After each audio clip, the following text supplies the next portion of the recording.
The punch landed before anyone in the building understood what was happening. A sharp, heavy, deliberate strike, thrown by a police lieutenant who believed he was disciplining what he saw as just another difficult black woman. The sound of it echoed across the front lobby of the Minneapolis Police Department like a dropped brick. Drawing the attention of every officer on duty, the woman stumbled back only a step, but she did not fall. She did not raise her voice. She simply looked at him, steady, wounded but unbroken, as if she had seen a blow like that before and survived far worse. And for several long seconds, every uniform in the room watched in silence, some in shock, others pretending not to see, others tightening their jaws as though trying to understand where this was going. Then came the shattering truth, delivered not by her, but by the HR director who entered the room with a pale face and shaking hands. Recognizing her from private security briefings, his voice cracked as he said her name. The woman who had just been punched in the face by a Minneapolis police lieutenant was Aisha Montgomery, the director of the Federal Bureau of Investigation. The room changed instantly. The lieutenant froze where he stood, the color draining from his face, his certainty collapsing into fear. Knees buckled.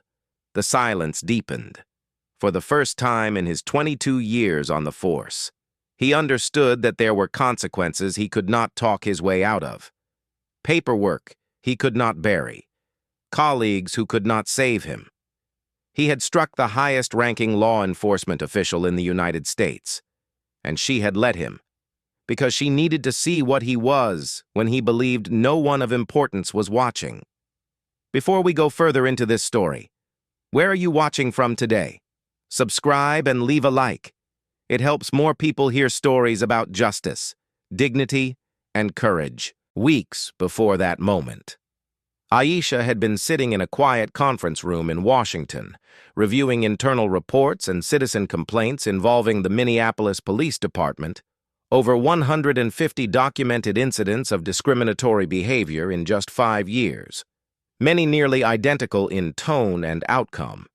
It was a pattern that suggested not just individuals misbehaving, but a culture that had learned how to protect itself.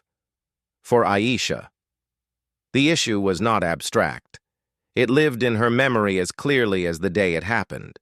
She had been a young woman in Chicago when her older brother was stopped by police during what they called a routine encounter.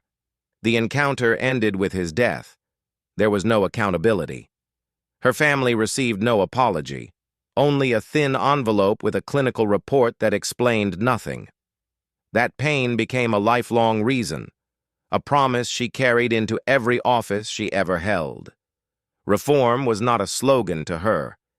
It was unfinished grief. When she became director of the FBI, some believed she would leave the past behind in favor of political neutrality. But she knew that power unused is power wasted. If the nation entrusted her with the responsibility to oversee federal law enforcement, then that responsibility included confronting the truth when local institutions failed their citizens. So she reviewed the Minneapolis reports with a familiar heaviness, and she asked herself the same question she always had. How do you fix a system that believes it is not broken? The answer came quietly and clearly. You witness it yourself, without your title, without your shield, without warning. She told her deputy, Laura Benson, that she intended to walk into MPD as an ordinary citizen. Laura objected immediately, reminding her of policy, security risk, public perception, and the possibility of escalation. But Aisha's resolve was not emotional. It was steady, measured. The resolve of someone who had made this decision years before and had merely been waiting for the right day. She did not want special treatment. She wanted to see how they behaved when they believed they held power over someone with none. Her identity would remain hidden. Her badge would stay in her purse. She would ask for assistance the way any citizen might, and they would reveal themselves. That morning, she dressed simply. Jeans, a soft gray blouse, hair pulled back, not to appear small, but to appear human. She entered the building not with anger, but with quiet observation, watching how the waiting room hummed with impatience, how complaints were dismissed by tone rather than merit, how some officers laughed a little too loudly at the wrong moments. She saw a black man waiting in a corner chair, ignored despite clearly needing help. She saw an officer glance at him with a look that said irritation, not responsibility. She saw tired resignation in the man's eyes, as though this scene was not new to him, but routine. Then Lieutenant Robert Harlan arrived, a man who carried his authority like a weapon. He did not ask who she was. He did not ask what she needed. He told her what she would do. And when she did not move the way he expected, he struck her. That was the moment everything that had been hidden became visible. And that was the moment the story truly began. Lieutenant Robert Harlan had not always been the man he was on the day he struck the FBI director.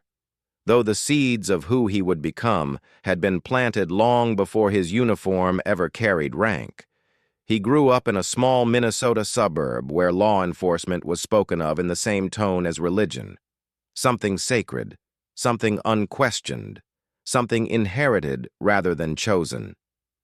His father was a patrol officer known for his iron posture and his cold certainty. A man who believed that respect was earned through fear, and that authority meant never admitting fault. Robert absorbed those lessons early, learning that apologies were a sign of weakness, that hesitation invited challenge, and that anger could substitute for control if delivered with enough force. By the time he joined the Minneapolis Police Department at 24, he had already shaped himself into someone who believed deeply in the idea that there were two kinds of people in the world: those who enforced the law and those who were expected to submit to it. 22 years on the force hardened that division into something like armor.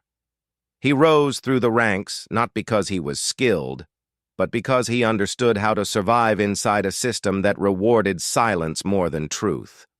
He learned which complaints to ignore, which reports to reword, which officers to side with, and which ones to push out. For years, he had erased small wrongs before they could grow into scandals, and the department protected him in return.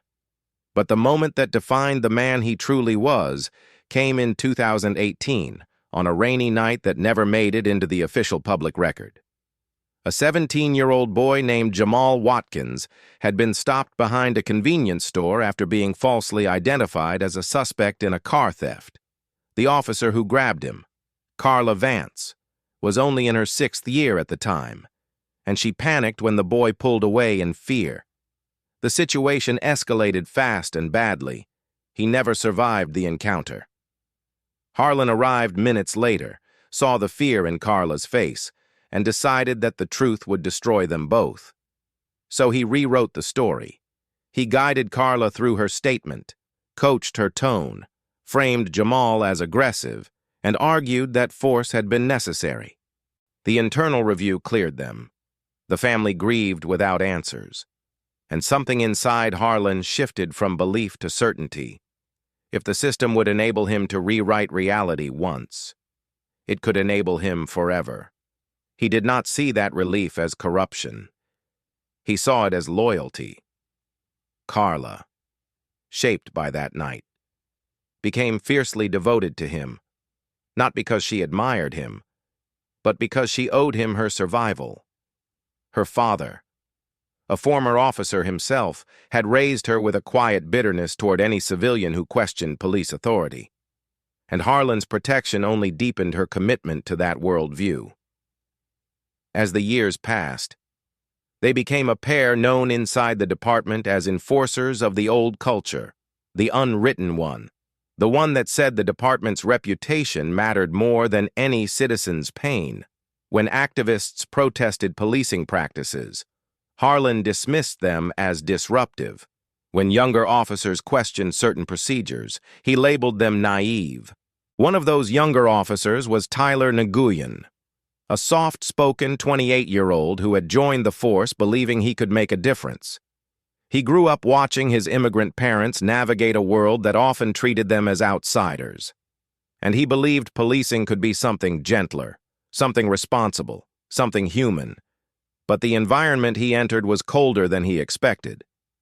He watched minor misconduct brushed aside, saw seniors laugh about calls that left families shaken, and learned that speaking up would isolate him. He did not become corrupted, but he became quiet.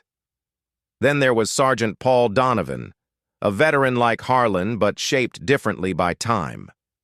Paul had seen enough suffering to understand that authority without humility becomes dangerous.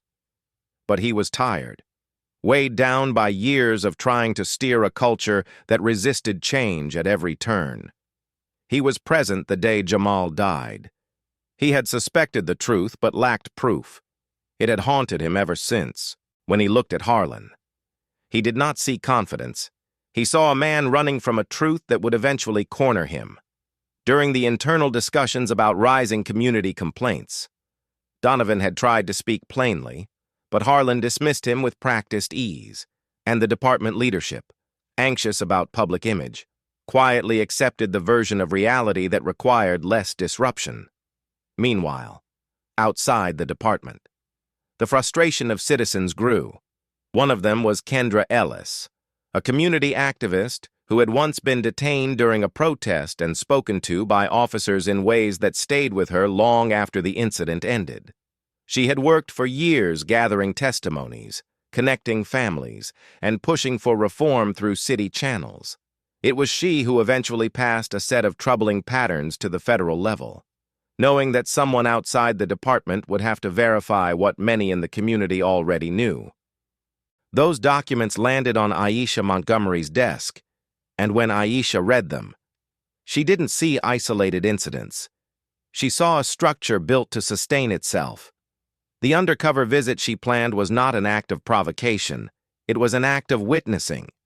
She needed to see whether the culture she suspected was still alive at the front desk, in the tone of voice used with the public, in the small choices officers made when they believed no one was evaluating them. The tragedy was that she could have chosen any day. Nothing special was required for the truth to reveal itself. The environment was already primed.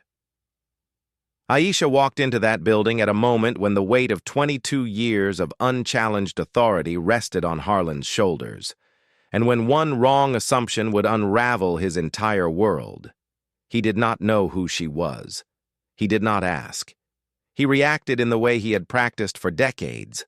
A man who believed his authority was unquestionable, and because of that belief, he struck the one person who had the power to expose everything he had tried to bury. In that single act, his past came forward. The night in 2018 no longer silent, and the secrets held by those who watched him would soon have to surface as well, and though the building did not yet know it, the moment he raised his hand toward her was the moment the era he represented began to end. When Aisha walked into the Minneapolis Police Department that morning, she did not arrive with anger or accusation. She entered with quiet purpose, wearing simple clothing and carrying nothing that signaled who she was. Her badge was inside a slim leather holder in her purse, unopened, unseen, a symbol set aside so that the truth could reveal itself without interference. The lobby she stepped into was clean in the way government buildings often are, functional but impersonal, with chairs lined along the wall and a reception counter that stood as the first barrier between the public and the institution sworn to serve them. A man named Darius Wilkins sat waiting in one of those chairs, his posture stiff with the familiar tension of someone who had already been dismissed before he even spoke. He had come to report a harassment incident involving a traffic stop, but his complaint had been delayed 3 times, each time with a different procedural excuse. He sat there now, watching officers walk past him without acknowledgement, as though his presence was an inconvenience. Aisha noticed him immediately. Years of investigative work had trained her eyes to see quiet suffering before words were spoken. She approached the reception desk slowly. not because she lacked confidence, but because she wanted to observe how she would be received. Carla Vance stood behind the counter that morning, filing something with an expression of annoyance that had little to do with the work in front of her. She looked up at Aisha, and her gaze registered not curiosity or courtesy, but a quick assessment of who she believed stood before her. A black woman, middle-aged, no visible status, no sense of urgency from the staff to assist her. Carla's tone was clipped when she asked what Aisha needed. Aisha requested to speak to someone in human resources regarding a concern about an officer's conduct. Carla exhaled sharply, as though the request itself was an inconvenience, then gestured vaguely toward a waiting area. She did not say how long the wait might be. She did not check a schedule. She simply signaled that other priorities mattered more. Darius, overhearing this, glanced at Aisha with a tired recognition. The recognition of someone who had already learned what happens when you walk into spaces like this without power. Carla turned to another officer passing by, a young man named Tyler Nguyen. She made a dismissive remark about how these people always have something to complain about, the words spoken low, but not low enough. Tyler hesitated. He did not respond, but his eyes showed discomfort. Tyler was still new enough to feel the sting of what was wrong, but experienced enough to know that voicing it would have consequences. Aisha watched him carefully, not judgment, not accusation, only understanding. She knew the difference between someone who harmed and someone who was trapped inside a system that rewarded silence. Then Lieutenant Robert Harlan entered the lobby. He carried himself with the assurance of someone who rarely faced challenge, his steps deliberate, his attention scanning the room with a quick calculation of hierarchy. He saw Carla, nodded, and then saw Aisha and Darius. His expression shifted only slightly, but the meaning was unmistakable. He did not ask what they needed. He did not introduce himself. He simply demanded to know why Aisha was there. His tone suggested ownership rather than service, a voice accustomed to giving orders, not listening. Aisha, steady and measured, repeated her request to speak with human resources. Harlan did not consider the request. Instead, he asked a question that was not a question. Are you here to cause trouble? It was not the words themselves, but the tone behind them, a tone shaped by years of unchecked authority. Aisha did not step back. She did not raise her voice. She explained that she believed she had witnessed harassment and wished to file a formal report. Darius straightened, as though someone had finally spoken a language he recognized. Carla scoffed, rolling her eyes in a gesture of casual dismissal, not at the words, but at the person speaking them. Harlan took a step closer, not to communicate, but to intimidate, his voice low and taut now, as if asserting dominance were the only language he trusted in that moment. Sophia Ramirez, a quiet administrative assistant walking past with a stack of forms, noticed something shifting in the room. She had seen Harlan escalate before. She also knew how quickly the truth could be buried if no record existed. Without drawing attention, she slid her phone into her pocket. Microphone recording. Not to provoke, only to preserve. Aisha felt the temperature of the room change, the weight of unspoken threat settling into place. She thought briefly of her brother, of how quickly an encounter can transform when someone in authority feels challenged. She kept her voice soft, steady, firm. She repeated her request again.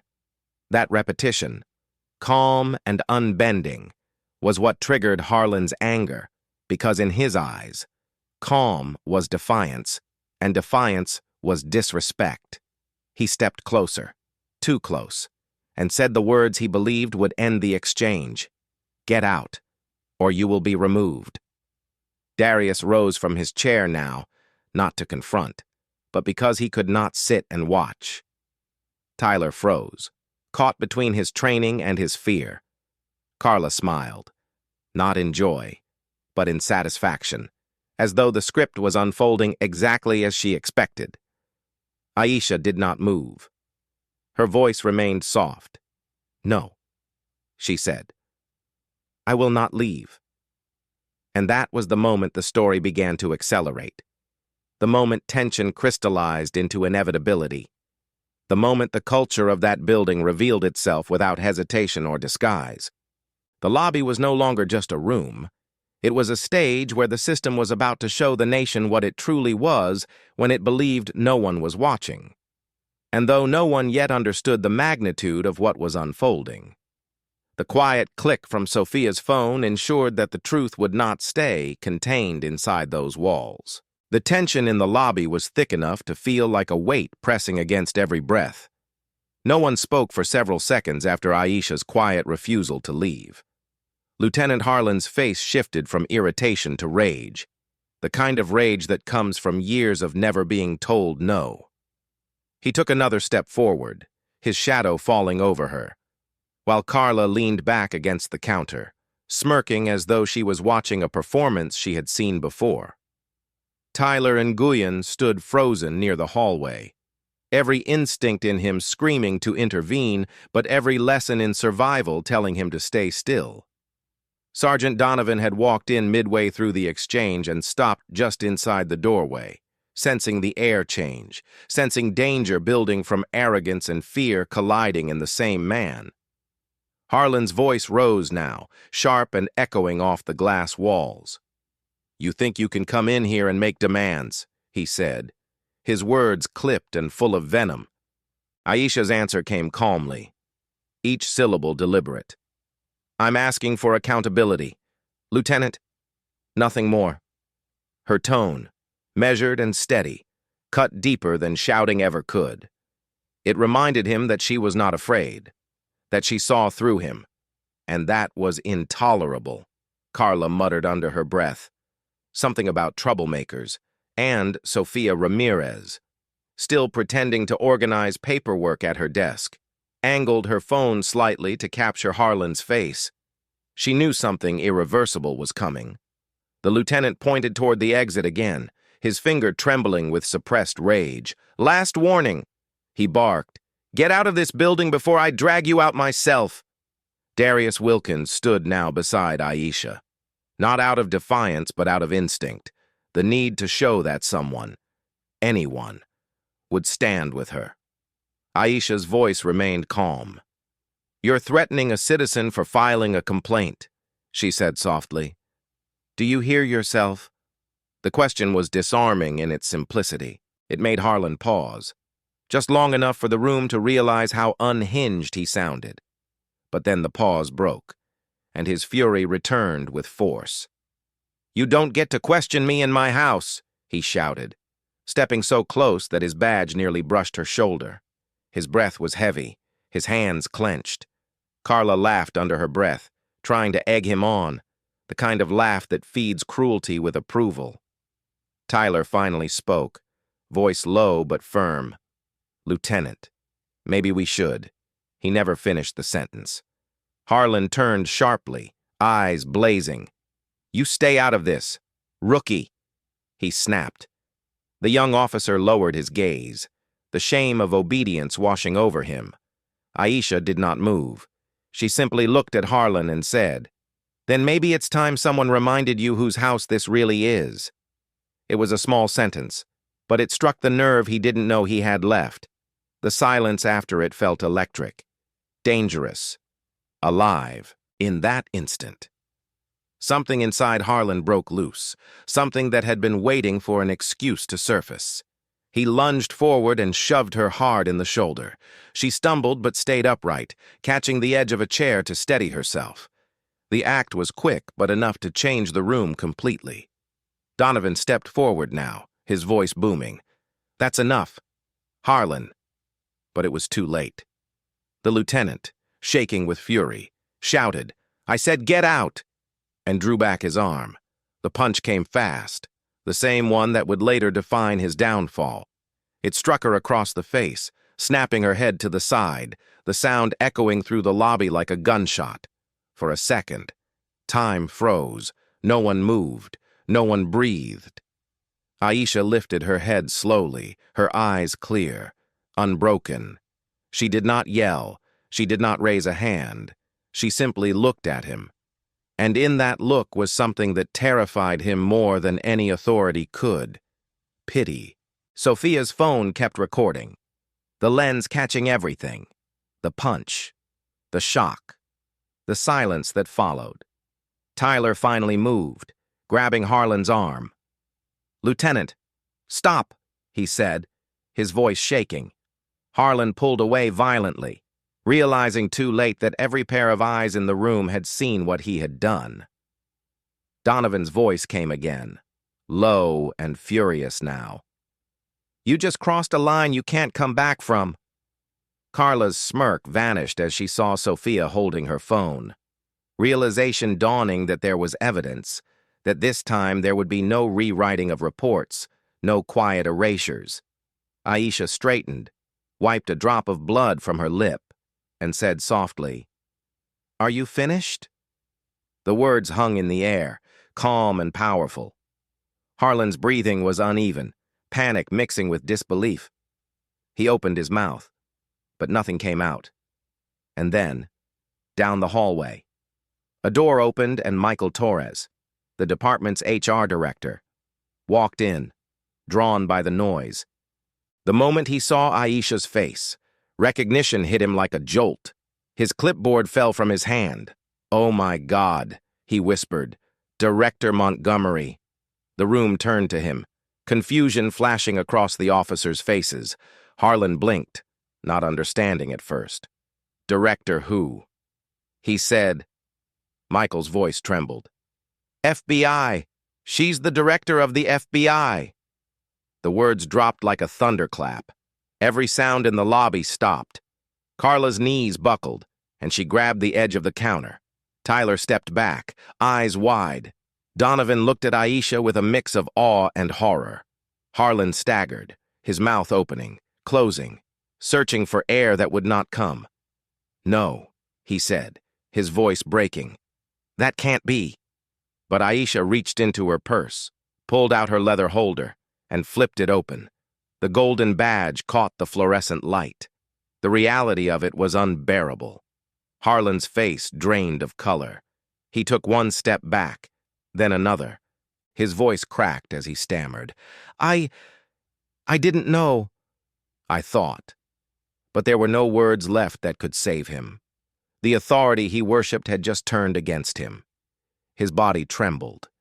And for the first time in decades, the man who had never bent for anyone fell to his knees before the very person he had struck. Sophia's phone captured that too. The silence, the fear, the collapse of arrogance. No one spoke, not even Aisha. She simply looked down at him, her face calm, her voice steady when she finally said, "Now you understand what power really looks like."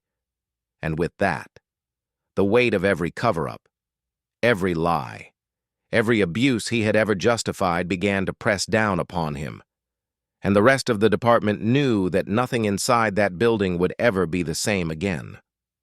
The moment Harlan's knees hit the floor, the lobby felt like it was holding its breath, as if the building itself understood the gravity of what had just taken place. He looked up at Aisha with wide, frantic eyes, the kind of eyes that belonged to a man who had believed his entire life that he was untouchable, and suddenly found the earth gone beneath him. His mouth kept moving, forming apologies he had never considered offering to anyone before, but the words came out broken, strangled, and useless. Carla Vance stood frozen beside the reception desk, her hands trembling, her earlier smirk gone, her face drained white as chalk. Her mind ran back to 2018, to the rainy night behind the convenience store, to Jamal's terrified face, to the lies typed under fluorescent light with Harlan's voice guiding her sentence by sentence. And she realized that if this woman could expose today, she could expose that night too. Darius Wilkins stood still, his chest rising and falling, as if seeing something he had dreamed of for years but never believed he would witness. Accountability arriving not in speeches, not in promises, but in truth, unfolding in real time. Tyler Nguyen backed away a step, not out of fear, but out of shock, his hands still raised from the moment he had tried to stop the punch. He knew his silence had tied him to this system more than he wanted to admit. And yet, the presence of the truth here felt like an opening he had never had before. Sergeant Donovan watched everything with the stillness of a man who had waited too long for the reckoning that always seemed just out of reach. His jaw clenched, not in anger, but in grief for what the department could have been if men like Harlan had not been allowed to shape it. Harlan suddenly lurched to his feet, desperate now, his flight instinct flooding through him. He stumbled past Tyler, pushing him aside, heading down the hall as if he could outrun the truth. Tyler reacted faster this time, stepping in front of him and blocking his path with more courage than he had shown in 2 years on the job. "Stop," he said, voice steady for the first time. Harlan shoved him, but not hard enough to break past him. The panic had weakened him. Aisha did not move, did not raise her voice. She simply said, "Lieutenant." And the single word made Harlan freeze as though it were a command. Behind her. The glass front doors swung open and Agent Laura Benson entered with 2 plainclothes FBI response officers. She had been monitoring the hidden recording feed from the unmarked car parked across the street, had seen the punch, the escalation, the danger. Her eyes locked on Aisha first, assessing quickly, then on Harlan, and the expression that crossed her face was not outrage but certainty. Certainty of what would happen next. Sofia Ramirez stepped forward then, phone still recording. Her voice was quiet but clear. "I have the audio, and the video, all of it." Her fingers shook, but her resolve did not. Before anyone could speak further, the lobby computer screens pinged simultaneously. A video file had just been emailed to every internal workstation. Aisha's deputy had sent the hidden camera recording from the unmarked vehicle. The entire encounter from the moment she walked into the building. And that was only the beginning. A second file followed, Sofia's audio recording from 2018. The confession whispered in a break room between Carla and Harlan about how they had rewritten the narrative of a teenager's death. The resignation in Carla's voice, the cold justification in Harlan's. The department froze. No one moved. The truth was not just in the room. It was echoing through every hallway of the building, every desk, every supervisor's inbox, every officer who had ever wondered but never asked. Carla sank to the floor slowly, her back sliding against the reception counter, hands pressed to her mouth. Her breath came out in short bursts of disbelief. "No," she whispered. "No, no, no." Harlan looked around as if searching for a version of reality where this was not happening. His voice shook. "You can't do this," he said. "You can't ruin everything over one moment." Aisha stepped closer, her posture strong but not cruel. "This is not about one moment," she replied. "This is about every moment that came before it." Donovan spoke next, his voice steady and low. "You had 22 years to choose differently." The sentence cut deeper than any accusation could. Harlan tried one final desperate tactic, reaching not for justification but for sympathy. "I served this department," he said, voice raw. "I protected this city. I gave my life to this uniform." Aisha held his gaze with a gentle, heartbreaking patience. "No," she said. "You protected your power. You served your fear. And you gave your life to the lie that no one would ever hold you accountable." There was silence then, heavy, deep, honest. Laura stepped forward and read him his rights. The words were clear, practiced, unwavering. "Lieutenant Robert Harlan, you are under arrest for assaulting a federal officer." The words echoed like a bell toll. Carla was next.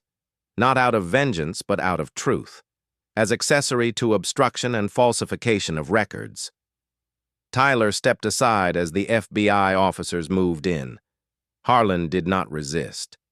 His body sagged, as though the collapse had spread into his bones when they placed the cuffs on him. His hands trembled, not with fear, but with realization, as they led him past the front doors. Every officer in the lobby stood still. No one spoke. No one moved to defend him. No one intervened. The culture that had once protected him had fallen silent. The truth had taken the room. Darius let out a slow exhale he had been holding for years. Sophia wiped her eyes, overwhelmed but steady. Donovan bowed his head just slightly, as if acknowledging the end of something long overdue. Aisha stood alone in the center of the lobby, not triumphant, not angry, simply present, steady, grounded. The woman who had walked in as a citizen now stood revealed as the leader of the very institution that would hold this department accountable.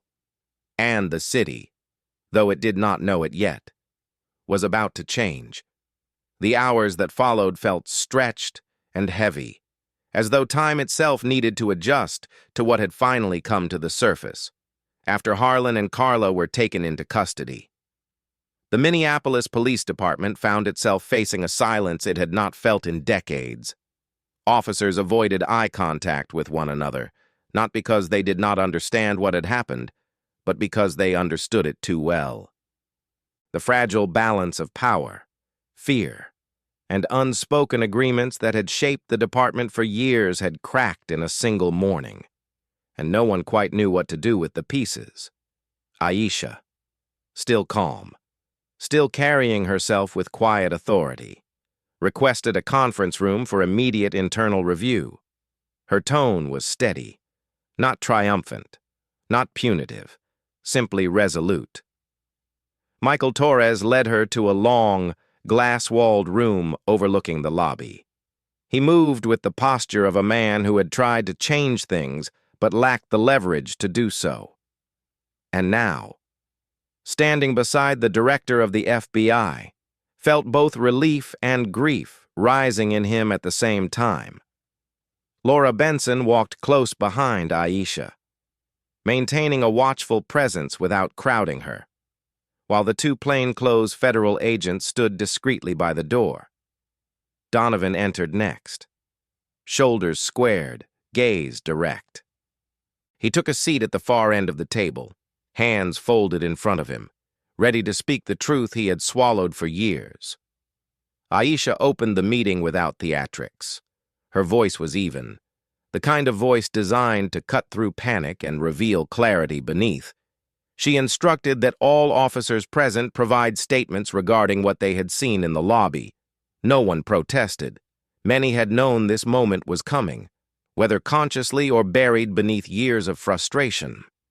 Tyler Nguyen was the first to speak, his voice quiet at first, but growing steadier as he continued. He admitted that he had seen similar behavior from Harlan and Carla before, that he had been afraid to speak up, and that he wished he had acted sooner. There was shame in his voice, but there was honesty too. Aisha did not reprimand him. She simply nodded once, acknowledging that truth spoken late is still truth spoken. Donovan followed, his voice deeper, heavier with the weight of memory. He spoke about the 2018 case, about the teenager whose death still haunted him, about the culture that had allowed it to be written off. As he spoke, Carla's earlier recorded confession played quietly from Sophia's device to corroborate his account. It did not feel like accusation. It felt like release.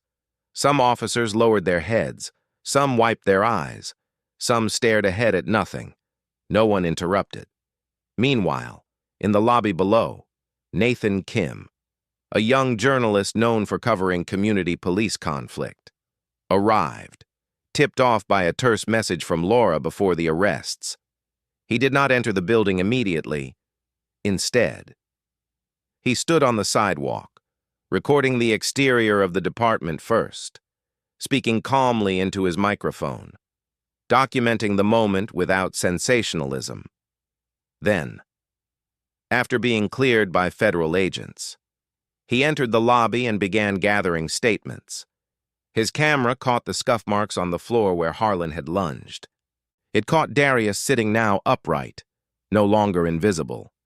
It caught Sophia, shoulders shaking slightly, her phone still clutched in her hand like a lifeline.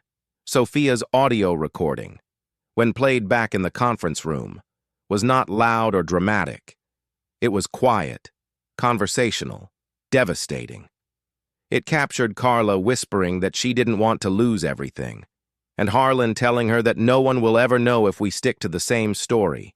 Those sentences, spoken years earlier, now played like testimony before a silent court.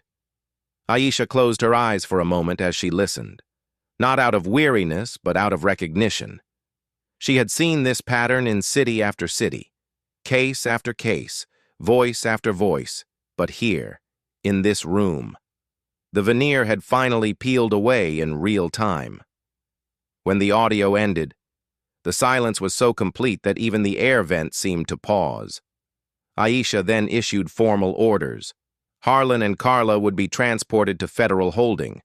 The recordings, both video and audio, would be secured as evidence. A preliminary report would be filed with the Department of Justice within the hour. Every officer present would submit a statement under oath. She informed them that the department would be placed under federal review effective immediately. Her words were clear, final, and delivered without anger. She did not need anger. Authority, when rooted in truth, does not require force. Donovan bowed his head slightly in acknowledgement. Tyler exhaled, as though breathing for the first time that day. Michael Torres, eyes shining, whispered, "Thank God," not to anyone in particular. As Aisha left the conference room, Nathan respectfully approached, camera lowered until she nodded. He asked only one question: what should the public know? Aisha paused at the top of the steps overlooking the lobby. She spoke softly, so the room could hear. The public should know that accountability is not a threat. It is a promise that must be kept. Nathan lowered the camera. Darius's eyes glistened. Sophia covered her mouth with her hand, tears finally beginning to fall. The next step was transportation of the officers. Harlan, still pale, still shaken, was escorted out in handcuffs. The officers walking beside him did not grip his arms the way they would a violent suspect. They walked slowly, steadily, giving him dignity even though he had not offered dignity to others. Carla followed, wrists bound, but her expression was not defiant. It was hollow, exhausted, the look of someone who realized too late that survival bought with lies eventually collapses. Outside, a small crowd had begun to gather, drawn by Nathan's live broadcast. They did not cheer. They did not jeer. They simply watched, quiet, stunned, absorbing the history unfolding in front of them. As the federal vehicle doors closed, Aisha stood beside Laura on the building steps, the wind lifting a strand of her hair from her cheek. Laura looked at her with both admiration and concern. "You know this is only the beginning," she said. Aisha nodded. "Yes," she replied softly, "but beginnings are where change starts." Behind her, the department seemed smaller somehow, not in size, but in certainty. It no longer stood as a fortress. It stood as a place where truth had finally entered, and outside, a city was already waking up. The video did not simply spread, it detonated by nightfall. The footage of Lieutenant Robert Harlan punching the director of the FBI had circulated across every major social platform, carried not by commentary or outrage alone, but by the stark clarity of the recording itself, the shove, the strike, the silence that followed, the moment of recognition when his knees buckled, the sound of his voice cracking under the weight of truth. There was no room for denial, no space for reinterpretation, no familiar shield of context missing. The truth was complete. Within 24 hours, the video had reached 10 million views on TikTok alone, with users stitching it into timelines of similar incidents, comparing the ease with which some officers escalate against black citizens, the patterns repeating across cities, across decades. News networks interrupted scheduled programming. Commentators debated the meaning of authority, reform, and accountability. But for the people of Minneapolis, the effect was not theoretical. It was immediate and personal. Crowds gathered outside City Hall, first by the dozens, then by the hundreds, then by the thousands. They did not chant slogans at first. They simply stood together, holding one another's silence as a form of witness. Some carried signs bearing the names of those they had lost to similar stories. Some stood with hands in their pockets, grief tucked beneath their ribs, unsure whether to feel relief or sorrow. And at the center of that gathering was Kendra Ellis, the community activist who had spent years documenting patterns that local officials insisted did not exist. She did not shout into a megaphone or raise her fists into the air. She stood on the courthouse steps and spoke with a steady voice that carried in the cold evening air. "This is not just about what happened today," she said. "This is about all the days before today, and all the days that must change after this." The crowd murmured in agreement, the hum of shared understanding moving through them like current. Inside City Hall, the mayor, Jonathan Hale, stood beside Aisha during an emergency press conference. Cameras flashed, but Aisha did not adjust her posture or expression for them. She spoke plainly, outlining the immediate steps being taken: federal oversight of the Minneapolis Police Department, mandatory body camera review, and the initiation of a full audit of misconduct cases from the past 10 years. There was no hesitation, no smoothing of edges. She announced that the Department of Justice would assume temporary operational authority while reforms were drafted and implemented. Some officers in the audience looked down, others listened intently, and a few nodded with relief, as though waiting for this moment far longer than they would ever admit. When Aisha finished, a reporter asked whether she believed the department was salvageable. She paused, not to search for an answer, but to let the question land. "Institutions can change," she said. "People can change, but change requires truth first, and we have reached the truth." The sentence made headlines, but its power came from the quiet certainty with which she spoke it. Meanwhile, lawsuits began forming, not out of vengeance but necessity. Darius Wilkins, alongside other civilians whose complaints had been dismissed, met with legal counsel who approached them with both professionalism and compassion. Darius felt conflicted. He did not want to become a symbol. He wanted to live a quiet life, without having to carry this public weight. But when he saw the faces of other men and women in that room with him, all of them carrying stories that had been minimized or ignored, he realized this was not about being a symbol. It was about not being alone anymore. Tyler Nguyen, shaken but determined, volunteered to testify. His voice trembled when he spoke to investigators, describing the culture of silence he had been groomed into.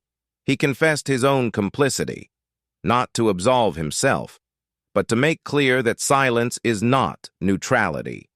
It is surrender. And Sergeant Donovan provided the final piece. He gave full testimony about the 2018 cover-up, offering details that could only have been known by someone who had been there. His voice did not break, but his eyes did. The city responded with a rare unity. Some protested for justice, some protested for reform. Some simply came to stand in the presence of others who understood their grief. It was not rage that powered the movement. It was exhaustion. The exhaustion of generations carrying a burden they did not ask for. Aisha watched the protests from a distance at first, understanding that the movement did not need her voice. It needed space, breath, memory, But as days passed, she walked among the people quietly, not at the front, not with cameras, but beside them, listening. A grandmother told her that she had lived long enough to see both the beginning and the continuation of the same struggle.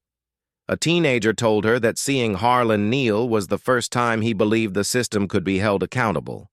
A mother held her child close and said nothing at all. Sometimes silence is the most honest language grief can speak. As the federal review progressed, evidence surfaced from unexpected places. An anonymous officer leaked internal emails, revealing pressure to clear complaints before they escalated. A retired supervisor came forward to say that Harlan had been protected because he made problems go away. But the most powerful testimony came from within the department itself.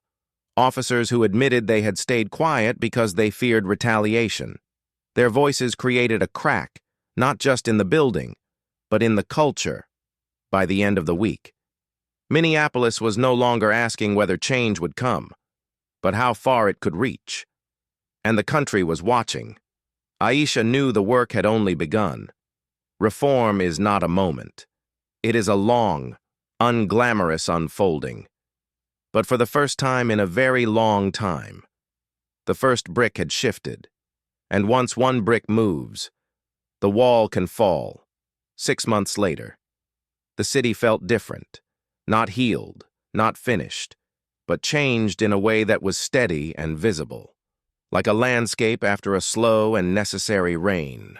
The trial of Lieutenant Robert Harlan drew national attention, not because of spectacle, but because of what it represented, the unraveling of a culture that had long protected itself by insisting there was nothing to unravel. The courtroom was quiet the day the verdict was read. Harlan sat at the defense table, older somehow, his shoulders rounded. The arrogance that once seemed carved into his posture now replaced with a weary understanding of his own choices. The jury found him guilty on multiple counts: assault on a federal officer, obstruction, falsification of records, and civil rights violations. When the judge sentenced him to 10 years in federal prison, there was no audible reaction from the gallery, no cheers, no gasps, no satisfaction. Justice, when done properly, does not require celebration. It simply arrives. Carla Vance, who had cooperated with investigators, received 3 years of supervised release and mandatory community service. Her life did not end.